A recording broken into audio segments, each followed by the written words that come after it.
আইনশৃঙ্খলা বাহিনী, পুলিশ বাহিনীর ভাবমূর্তি নিয়ে আপনি কথা বলেছেন। ভাবমূর্তি কোথায়? আপনারাই তো বিচার করবেন, জনগণই বিচার করবে। আমরা এই পুলিশ বাহিনীকে জনবান্ধব পুলিশ বাহিনীতে রূপান্তর ঘটাতে পেরেছি বলে আমার মনে হয়।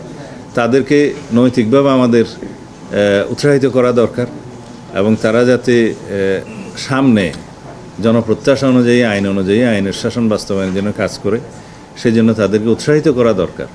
আমরা যেমন বলেছি আগেই যে রিওয়ার্ড অ্যান্ড পানিশমেন্ট নীতিতে বিশ্বাস করি।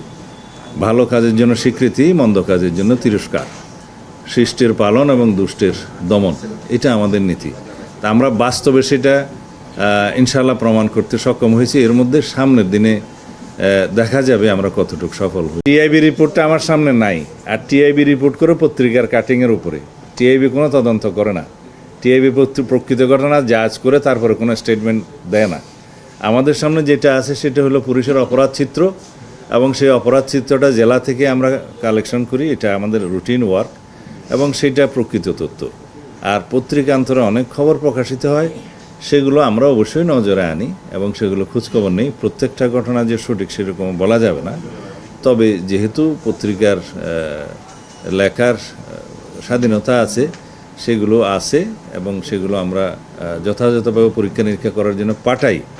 আমি সমস্ত পত্রিকার কাটিংগুলো সকালে না দেখতে পারলেও দেখি, সারা দিনের মধ্যে দেখি আমি কনসার্ন ডিপার্টমেন্টের কাছে পাঠাই যে এই বিষয়ে আপনারা এক্সামাইন করে আমাকে মতামত দেন, প্রকৃত ঘটনা কী। তো টিআইবি রিপোর্টটা তো শুধু পেপার কাটিংয়ের উপরে হয়ে থাকে, তো সেই বিষয়ে আমি কোনো মন্তব্য করতে চাই না। যাতে আসলে আমরা সন্তুষ্ট হতে পারি না, কারণ আমাদের আর্থিক সামর্থ্য, আমাদের ন্যাশনাল ফাইন্যান্স এবিলিটির উপরে আমাদেরকে অনেকটা কাজ করতে হয়। আমরা জানি পুলিশের এই আর্থিক সংকটটা আছে, তা আমরা আশা করি সামনের দিনে আমরা সেভাবেই তাদের যাতে তদন্ত কার্যক্রম, পোস্টমর্টম রিপোর্ট বা পুলিশ টহল, এগুলোর ক্ষেত্রে যেন তারা যথেষ্ট আর্থিক বরাদ্দ পায়, সেটা আমরা চেষ্টা করব। বরখাস্ত করা হলো বিভাগীয় যে মামলা, ডিসিপ্লিনারি যে কেস, এগুলোর উপরে তদন্ত করে, রিপোর্ট করে, কমিটি করে এবং শেষ পর্যন্ত কর্মকর্তা কে, মানে কোন র্যাঙ্কের, তার উপর ভিত্তি করে এটা এমনকি মহামান্য রাষ্ট্রপতি পর্যন্ত স্বাক্ষরিত হতে হয়।